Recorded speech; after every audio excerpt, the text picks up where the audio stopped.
준비위원회 제2차 중앙운영위원회를 개최하겠습니다.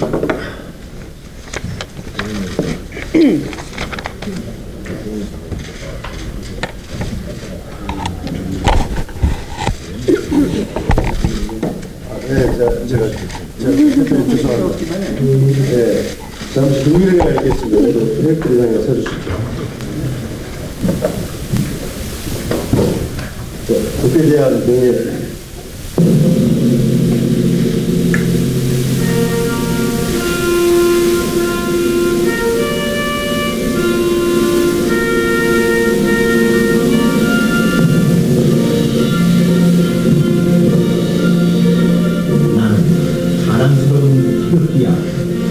자유롭고 정의로운 대한민국의 무궁한 영광을 위하여 충성을 다할 것을 굳게 다짐합니다.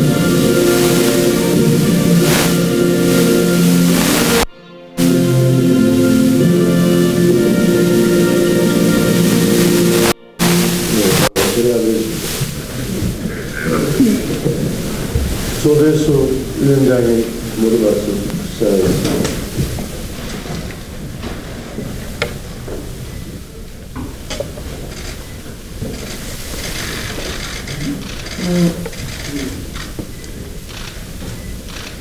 저희가 지난 18일 발기인대를 마치고 29일 첫 행사로 밀양 세종병원 화재 참사 현장을 다시 방문했습니다. 그래서 합동분향소에서 분향을 하고 밀양시청에서 보고를 받았습니다. 항상 이런 대형 화재 참사가 발생이 되면 야간 법석을 하면서 대책 마련을 한다고 하는데, 저는 이렇게 반복되는 이 화재 참사의 경우에는 이 건축법상의 행정에 문제가 있다. 그래서 이번에 정말 근본적인 대책이 마련되고 다시 그런 사고가 없기를 바랍니다. 또 어제는 저희가 평화올림픽 또 개성공단의 재개를 촉구하기 위해서 청년들과 함께 도라산을 방문했습니다.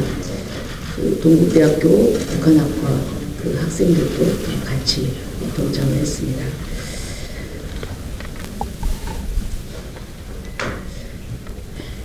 오늘은 수요일입니다.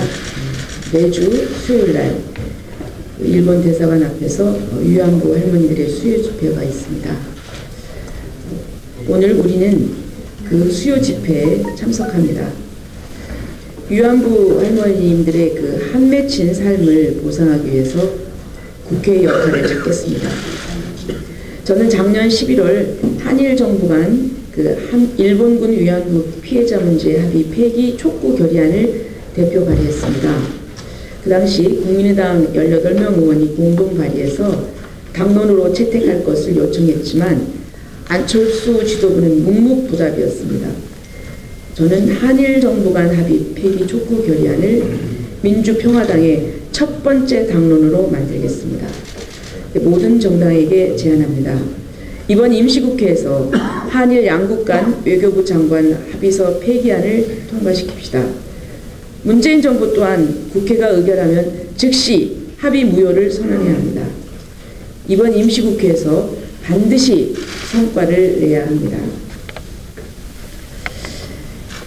국민의당이 안철수 사당이 된 이후에 매일 한국 정당사에 남을 신기원을 써내려가고 있습니다.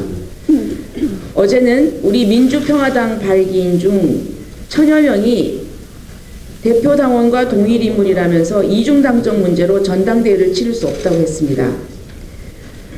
우리 발기인들의 신상을 어떻게 알고 동명이인도 있는데 동일인물이라는지 참으로 해괴한 노릇입니다. 또 아직 창당대회를 치르기 전이어서 발기인들이 어떻게 이중당적일 수 있는지 정말 회개합니다. 발기인의 경우에는 다른 당적을 가진 채 창당 발기인이 될 수 있다는 정당법을 안철수 사당에게는 적용되지 않는 것도 회개합니다. 이 회개한 논리로 전당대회를 못 치른다면서 중앙위원회를 열고 전당대회 없이 합당 결의를 할 수 있도록 당원을 개정하려는 시도도 있습니다.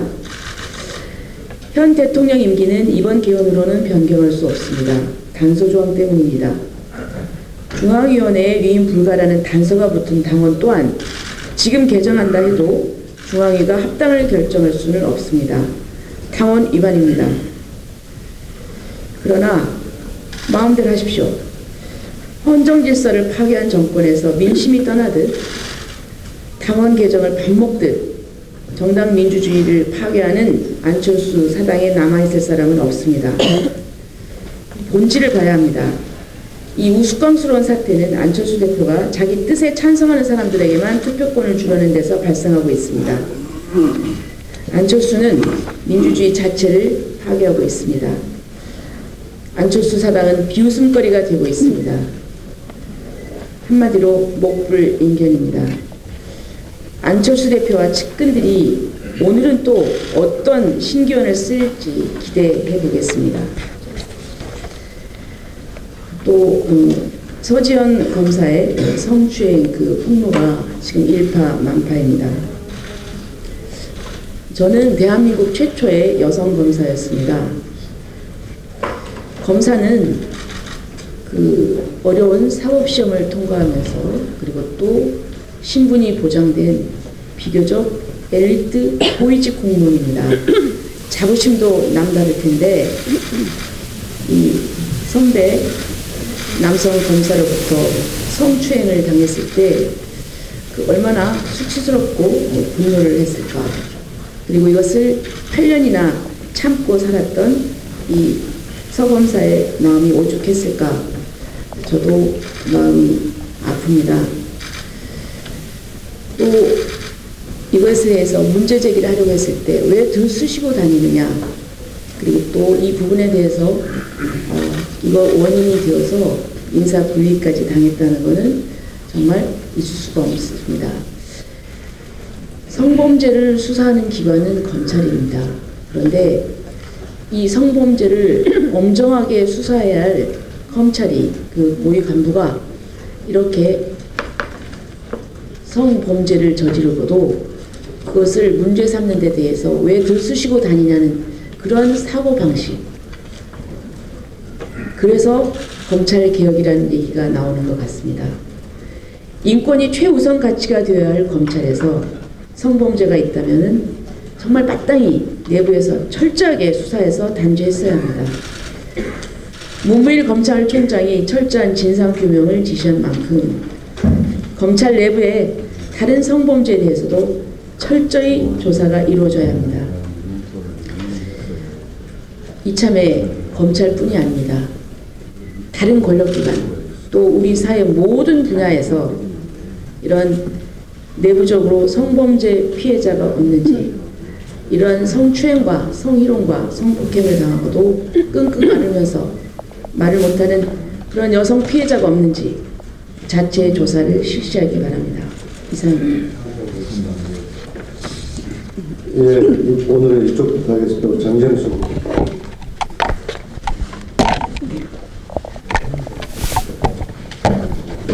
어제 소속 의원님들과 원외위원장님들과 함께 서울역에서 평화열차를 타고 평화올림픽을 염원하며 햇볕 정책의 상징인 민통선안에 위치한 도라산역을 다녀왔습니다.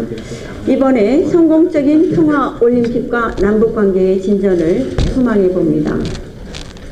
안철수 대표가 국민과 당원을 배신한 채 강행 추진하는 수구 보수의 합이 곳곳에서 줄줄 새며 무너질 기세입니다. 온갖 꼼수와 탈법을 사용하며 불법 전당대회를 졸속으로 강행 추진하려다가 무산될 형편에 있습니다. 정당사의 전례가 없이 전당대회 대표 당원의 모수를 줄이려다가 전당대회 명부조차 확정 못하는 처지에 놓이게 되었습니다. 하지만 오히려 책임을 거꾸로 전가하고 있습니다. 기가 막힙니다. 수구보수 야합파들은 마치 공작 정치를 일삼던 중앙정보부, 안개부, 국정원의 행태를 보는 듯합니다. 이제라도 불법 전당대회를 당장 포기할 것을 촉구합니다. 송기석 의원님 발언과 관련해서 말씀드리겠습니다. 어제 안철수 대표 비서실장을 맡고 계신 송기석 의원께서 한 라디오 방송에 출연해서 안철수 대표가 통합 과정에서 충분한 소통이나 설득이 부족했다. 절차적으로도 미흡한 점이 꽤 있다. 법률가의 관점에서 지나친 부분이 분명히 있고 논란의 소지가 있다고 지적하셨습니다. 당대표 비서실장으로서 용기 있는 지적이시고 아주 적절하고도 옳은 지적이라고 봅니다. 안철수 대표의 무모한 보수 야합 강행은 그 정당성을 완전 상실했다고 봅니다. 또 이용호 의원의 성명서 관련해서 말씀드리겠습니다. 그동안 중재 노력을 해오셨던 이용호 의원께서 어저께 권한이 없는 국민의당과 바른정당의 통합추진위원회 활동을 즉각 중단하라고 요구하는 성명을 발표하셨습니다.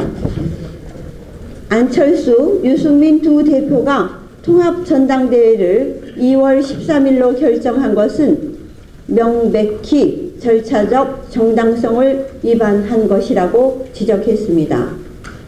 통추위가 무슨 권한으로 벌써부터 양당의 통합을 기정사실화하고 당명, 전당대회 날짜 등을 결정하느냐고 따졌습니다. 전당대회에서 통합이 최종 결정되지 않은 시점에서 통합 추진기구를 가동하는 것은 명백한 속도 위반이라고 지적을 했습니다. 옳은 지적을 하셨습니다. 친한파, 중재파 의원님들마저도 무모한 수구 보수 야합의 절차적 하자를 연이어 지적하고 있습니다. 이제는 안철수 대표가 답변을 할 차례입니다. 예, 저도 말씀드리겠습니다. 자유한국당이 공직선거법 18세 선거권 인하에 대해서 전향적 태도를 보여준 것을 환영합니다. 아시는 것처럼 OECD 회원국 중 19세 이상으로 선거권을 제한하고 있는 나라는 오직 대한민국뿐입니다. 중앙선거관리위원회도 2016년 18세 인하하는 안을 공직선거법 개정안을 국회에 제출한 바 있습니다. 다만 자유한국당이 선거권 연령 인하 문제를 개헌과 선거구제 개편과 패키지로 논의하자 이렇게 주장하는 것은 이해할 수가 없습니다. 선거권 연령 하향 문제는 선거구제나 개헌 문제와 아무 관련이 없습니다. 이런 점에서 이번 2월 국회에서 18세 인하안을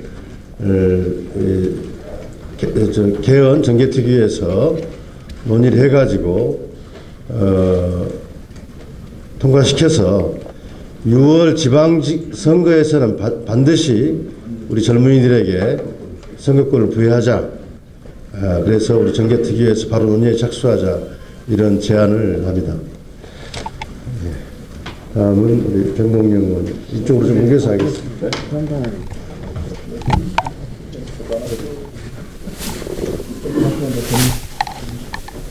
잠깐 말씀드리죠. 어제 우리 조배숙 대표님 또 박주연 의원님 이제 최고위원 아니죠? 네? 박주연 의원님, 장정숙 의원님, 여성 지도자 3인방과 함께 제가 이렇게 남성 의원님들은 참석을 안 하셔서 좀 유감스럽습니다. 하여튼 저희 네 사람하고 위원장님들 2030 세대와 평화열차 토크가 있었습니다. 저도 기차를 완행열차를 타고 서울역에서 도라산을 가본 것은 처음이었는데요. 여러 가지 좀 좋은 경험이었습니다. 그리고 우리가 왜 민주평화당을 해야 하는가 하는 것을 또 새길 수 있는 자리였는데요. 특히 동국대학교 북한학부 학생들을 중심으로 한 참여한 학생들의 그 젊은 학생들의 통일은 왜 해야 하느냐 하는 원초적 질문에서부터 연평도에서 초중고등학교를 나온 그 학생의 비원 할머니의 고향인 해주에 언제 갈 수 있는지를 꿈꾸면서 북한학을 공부하게 됐다는 학생의 얘기가 또 절절하게 닿기도 했습니다. 내일 북한 선수단이 개성공단 옆 길을 지나서 DMZ를 지나서 그리고 경의선 육로길로 남북 출입 사무소를 통해서 이제 서울에 옵니다. 평창에 옵니다.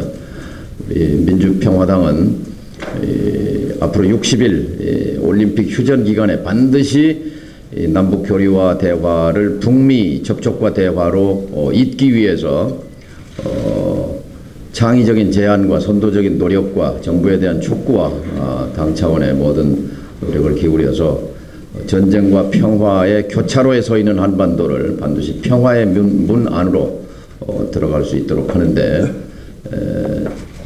모든 역량을 다할 것입니다. 그러기 위해서 민주평화당이 창당됐다고 생각합니다.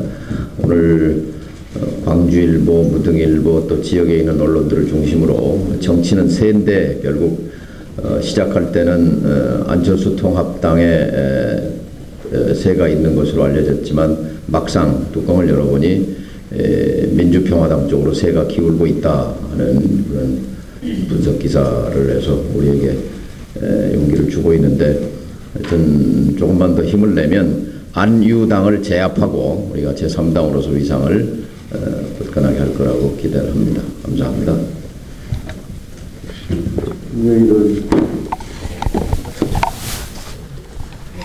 그다음에 이쪽 박주현 의원님부터 돌아가겠습니다.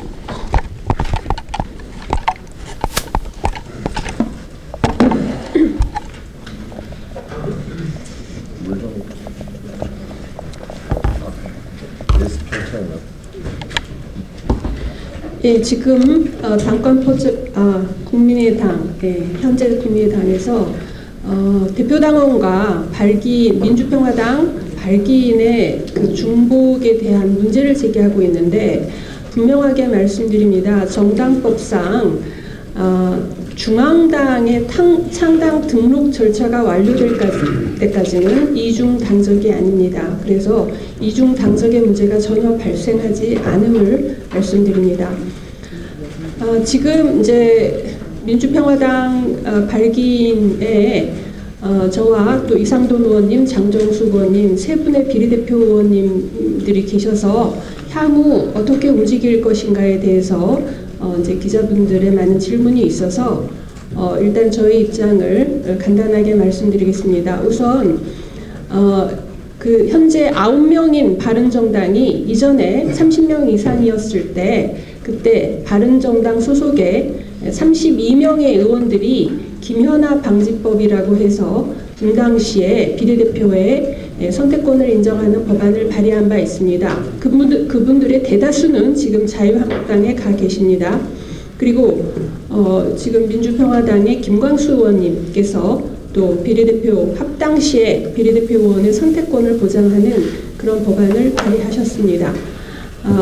제 생각에는 지금 자유한국당에 계신 의원님들 그리고 바른정당 의원님들 그리고 저희 당 이렇게 다 그 비례대표의 분당시 합당시에 그 선택권을 보장하자고 얘기를 하시기 때문에 민주당도 여기에 동의하실 거라고 생각하고 그래서 저희 비례대표 세 사람은 비례대표 선택권 보장과 관련된 소신과 관련된 이 법 개정안을 가열차게 추진하겠습니다.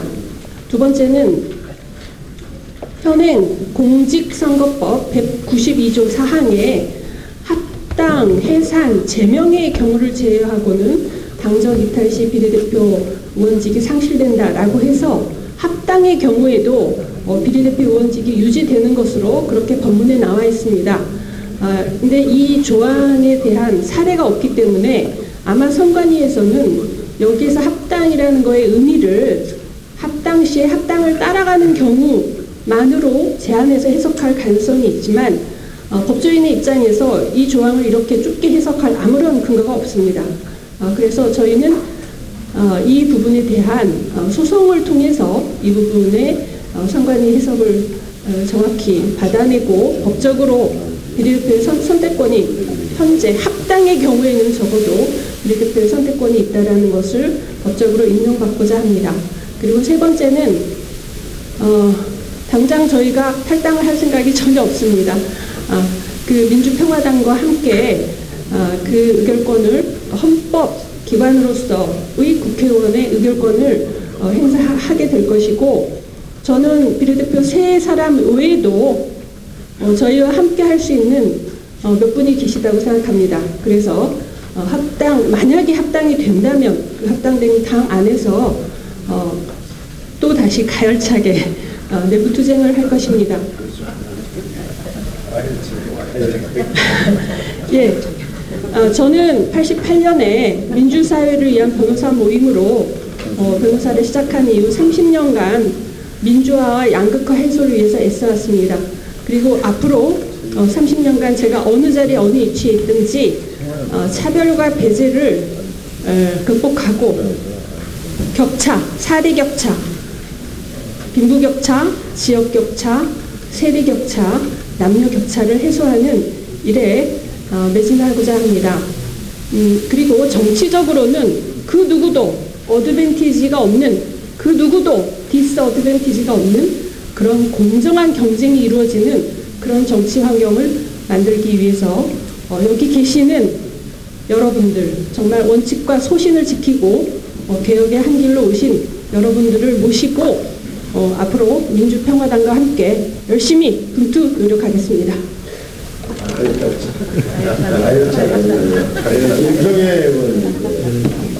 창당 등록 절차에서 간략하게 말씀드리겠습니다. 오늘까지 김정기 위원장님을 중심으로 해서 제반 서류를 갖춰가고 있는데요. 특히 경기 서울 지역의 그 위원장님들 다시 한번 일선 담당자분들에게 말씀 좀 해주셔서 오늘 안에 모든 서류가 다 구비가 되어 합니다. 그런데 전북, 전남, 광주는 되고 있어요. 특히 전북 같은 경우 사례로 제가 말씀드릴게요. 전북 같은 경우는 발기인을 2,000명 이상으로 이미 작업을 다 끝내놨고요. 또 아울러 발기인도 150명 정도로 마쳤습니다. 그것을 제가 말씀드린 이유는 선관위에서 한 분 한 분 그 발기인이나 당원에 대한 조사를 한다고 합니다. 그러니까 허수가 돼서는 안 되고 또 아울러 시간이 없습니다. 오늘 안에 맞춰져야 합니다. 그래서 전북 같은 경우는 오늘 내일 창당대 이전에 미리 등록을 하려고 합니다. 이해가 됐고요. 그래서 그 전북 선관위에서 자기들이 검증할 수 있는 기간을 좀 미리 우리가 주고, 아울러서 자기들이 요구하는 요건이 된다고 하면은 토요일, 일요일 빼고 5일날 그 인가 절차를 마무리해 주기로 했습니다. 그러니까 우리 지역위원장님들 또 아울러서 담당자 여러분 김정기 위원장을 중심으로 오늘 안에 구비 서류가 완비될 수 있도록 좀 애써 주시기를 당부 말씀드립니다. 네, 이상입니다. 예. 예, 어제 그 김준모 그 전준위원장이 그 전당대회를 연기하는 그런 뜻을 밝혔습니다. 여전히 아마 꼼수가 계속되고 있지 않는가 하는 생각이 듭니다.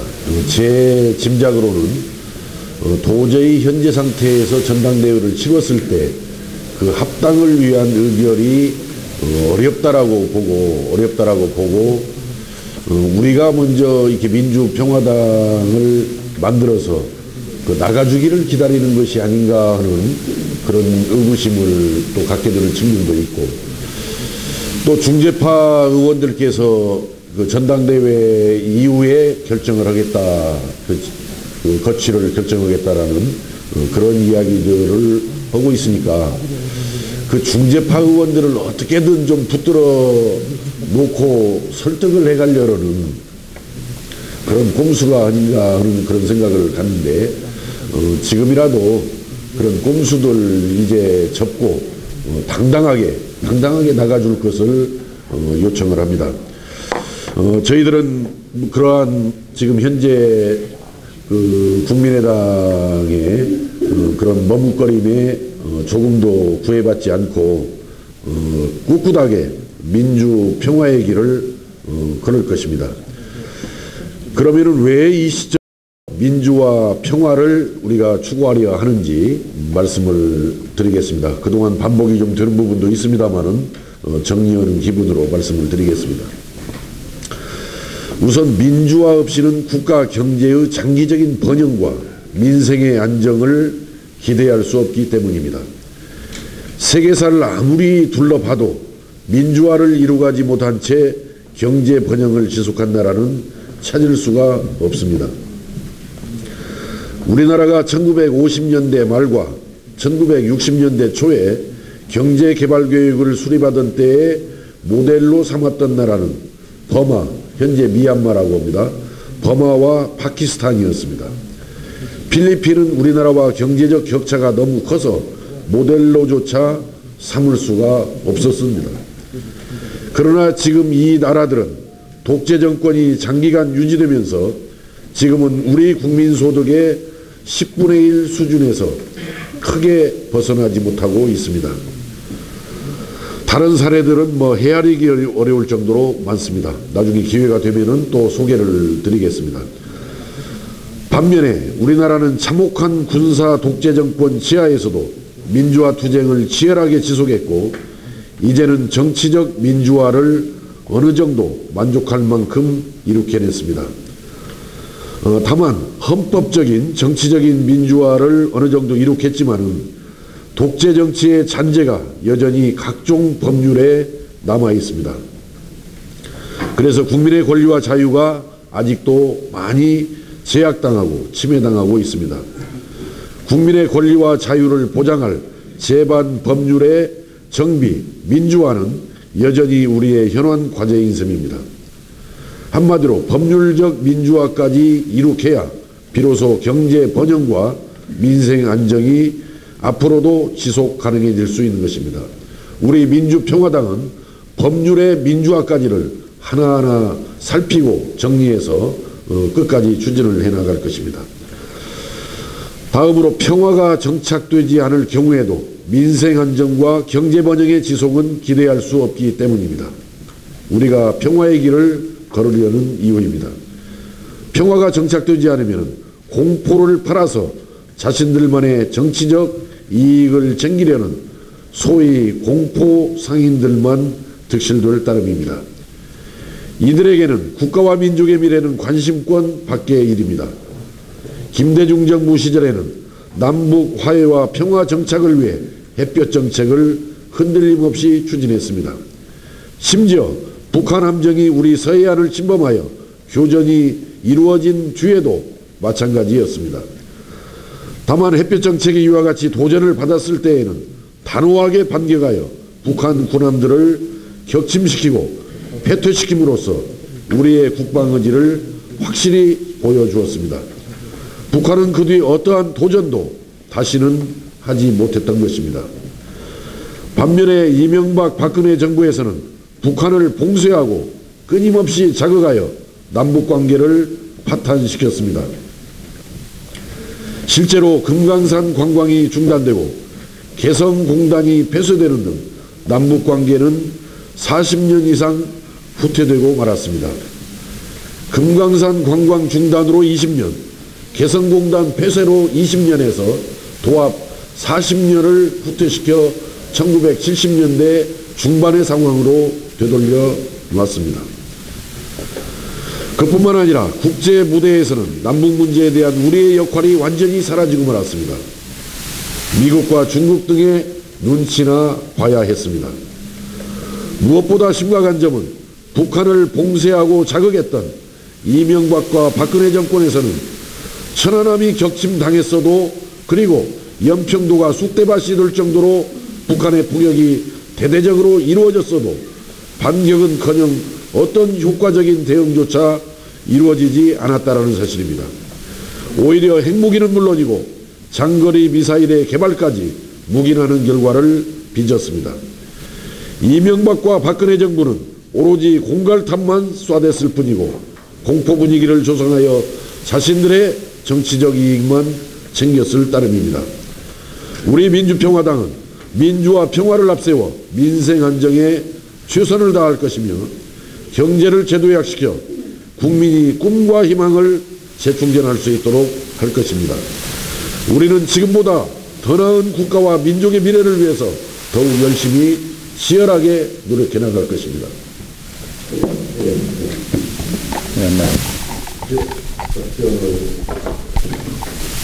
어제 방한한 바흐 IOC 위원장은 평창 동계올림픽에 대해서 모든 것이 잘 돌아가고 있다. 잠깐만 다시 좀 해주세요. 카메라. 이건 아마 안 나갈 겁니다. 우리가 안철수 비난해야 나갈 거예요.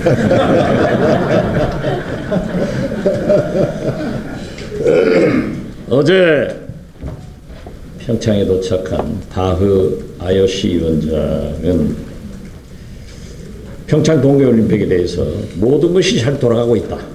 준비 상황에 만족감을 표시했습니다. 특히 여자 아이스하키 팀과 공동 입장은 전 세계가 열렬히 환영할 것이다 말씀하시면서 여자 아이스하키 단일팀 선수들이 북한 선수 생일 파티를 해준 것에 대해서 이것이야말로 올림픽의 메시지이고 올림픽 정신이라고 생각한다. 높이 평가했습니다. 이렇게 IOC 위원장도 높이 평가하는 평창 동계올림픽을 성공을 위해서 우리가 충원을 하는 것은 바람직하지만은 지나치게 폄훼하는 것은 특히 정치권에서 자제하자라고 제안합니다. 만약 북한이 이번 평창 동계올림픽에 참가하지 않았다고 하면은 제가 생각하기로는 아마 강원도 동계올림픽으로 전락했을 것입니다. 전 세계 팀이 만약 북한에서 미사일이라도 쏘아댔으면 오겠습니까? 다시 한번 생각해보자 이런 말씀 드리면서 평화올림픽을 위해서는 남북 모두가 함께 인내하고 협력할 때다 다시 제언드립니다. 평화올림픽을 주장하면서 국방부 장관이 만약 북한이 핵 무기를 사용한다면이라는 전제를 붙였지만은 지도상에 없어질 것이다. 이런 얘기를 꼭 할 필요가 있는가? 저는 지금은 때가 아니라고 생각합니다. 우리는 북한에서 우리 대한민국을 불바다라고 만들겠다 했을 때 얼마나 분노했습니까? 북한을 지도상에서 없애겠다고 하면은 북한이 기분 좋겠습니까? 따라서 우리는 모두가 평화올림픽을 위해서 자제하자 하는 말씀을 거듭 제안합니다. 이상입니다. 김경진, 이용준 그 뒤에서 숨어 계시네요. 오늘 전부 다 출석하셨나요? 네, 그 다음에 우리 정명환 의원님, 김광수 의원님. 지난 25일 문재인 대통령은 청년 일자리 점검 회의에서 켰나요? 네, 지난 25일 문재인 대통령은 청년 일자리 점검 회의에서 관계부처를 질책하고 특단의 대책을 주문했습니다. 곧바로 기획재정부는 청년 일자리 대책 본부를 신설하기로 했다 합니다. 민간 일자리는 늘리지 못하고 대통령 직속 일자리위원회에 이어 내각의 청년 일자리 대책 본부까지 일자리위원회를 위한 일자리만 자꾸 만들고 있습니다. 지난해 문재인 정부는 11조 규모의 일자리 추경을 긴급 편성했습니다마는 받아든 성적표는 청년 실업률 9.9%로 역대 최악이었습니다. 최저임금의 인상, 비정규직 축소 정책은 현장의 혼란을 부추겨 채용 축소, 사업 중단 등 고용의 양적 측면에 부정적 영향을 미치고 있습니다. 질 좋은 일자리의 주체는 정부가 아니라 기업임을 명심하고 이 시점에서 정부는 정책의 기본을 다시 세워야 할 것입니다. 가장 좋은 일자리 정책은 예산을 퍼부어 공공 영역을 늘리는 것이 아닌 불필요한 규제를 줄이고 민간의 자발적인 투자를 이끌어내는 것입니다.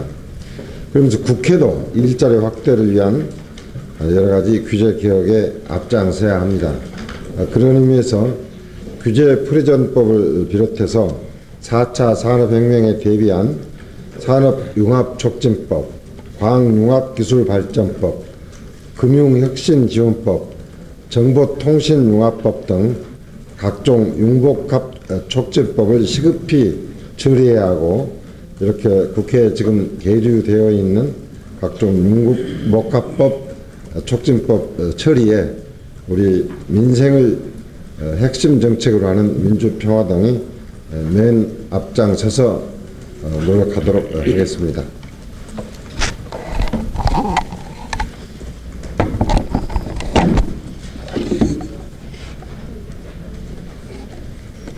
예, 김광수 의원입니다. 내일이면 서울과 경기 그리고 전라남북도 광주에서 민주평화당 시도당이 창당됩니다. 이제 국민의당과 민주평화당의 법적 이별이 현실화되고 있습니다. 부부가 헤어지면 남보다 못한 왼수가 된다는 옛말처럼 양쪽의 신경전이 도를 넘어서 험악한 말들이 오가고 있습니다.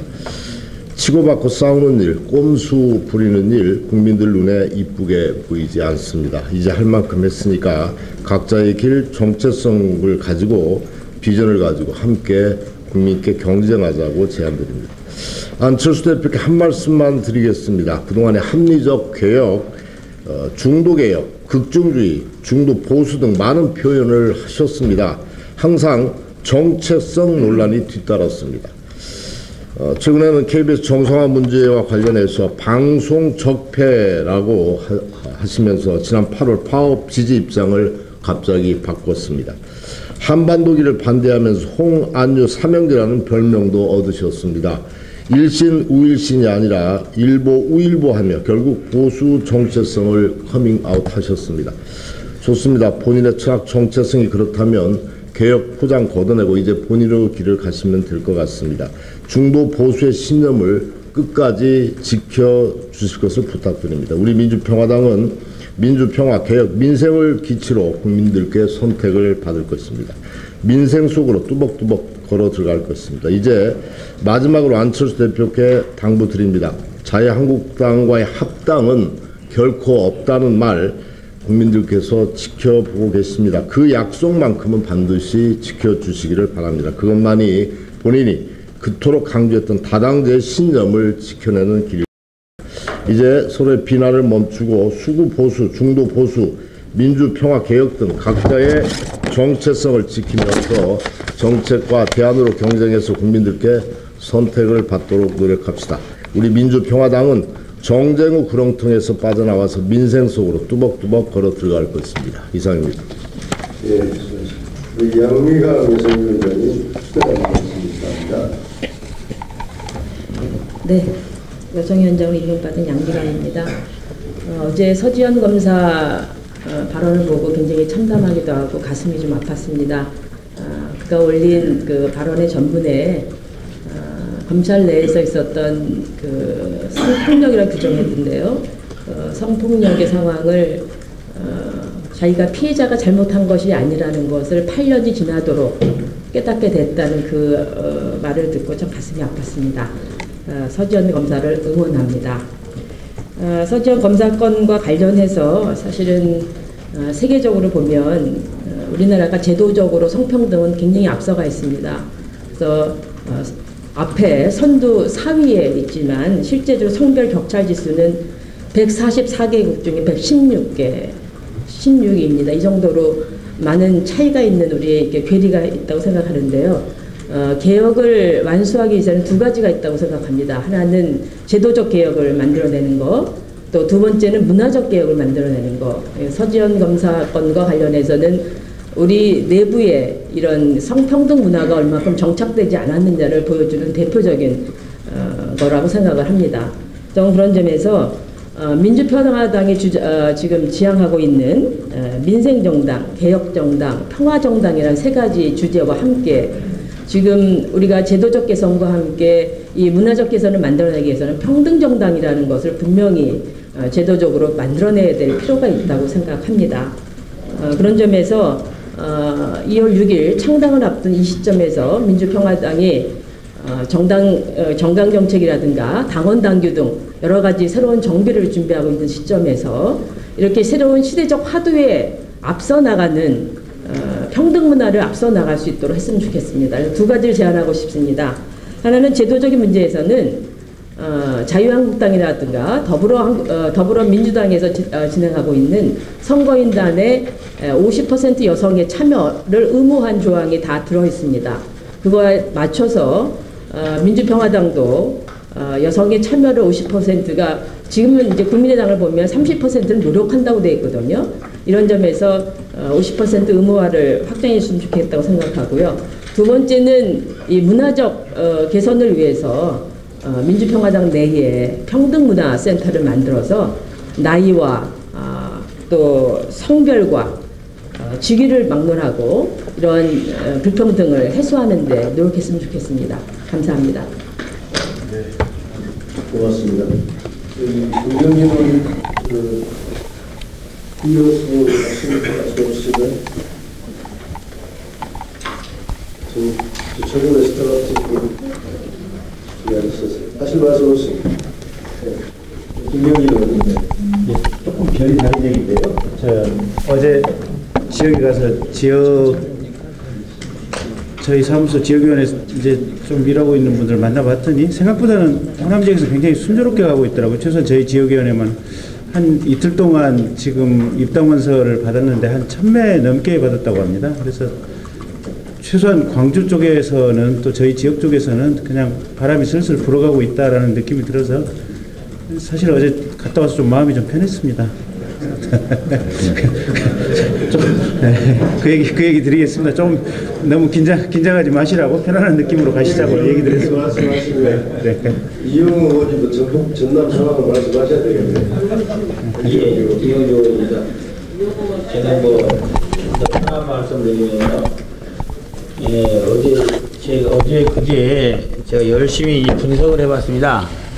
우리 민주평화당이 교섭단체가 논란이 되고 있는데 교섭단체는 저는 조만간 될 거라 보고요.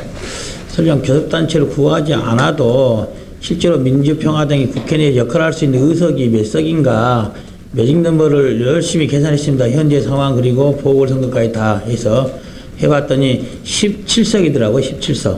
17석. 그래서 이미 현재 비례대표가 출당을 시켜주지 않는다 하더라도 의결권 기준으로 이미 매직 넘버인 17을 달성을 했다. 그래서 전혀 걱정할 필요가 없다. 말씀드리고요. 또 이런 규제에 걸맞춰서 몇몇 언론들은 민주평화당에서 제3당 되는 게 아니냐라는 그런 기사까지 언급이 되고 있습니다. 현재의 기사라든지 또 지역에서의 지지도, 호응을 비춰온다면은 민주평화당의 앞날에 어려움만 있는 건 아니다. 하지만은 지금은 창당 작업에 집중을 해야 된다. 오늘, 내일, 그리고 2월 6일까지는 거기에 집중을 해서 일단 당을 만들어 놓고 나머지 부분들은 차근차근 내실을 다져나가는 게 어떨까 싶습니다.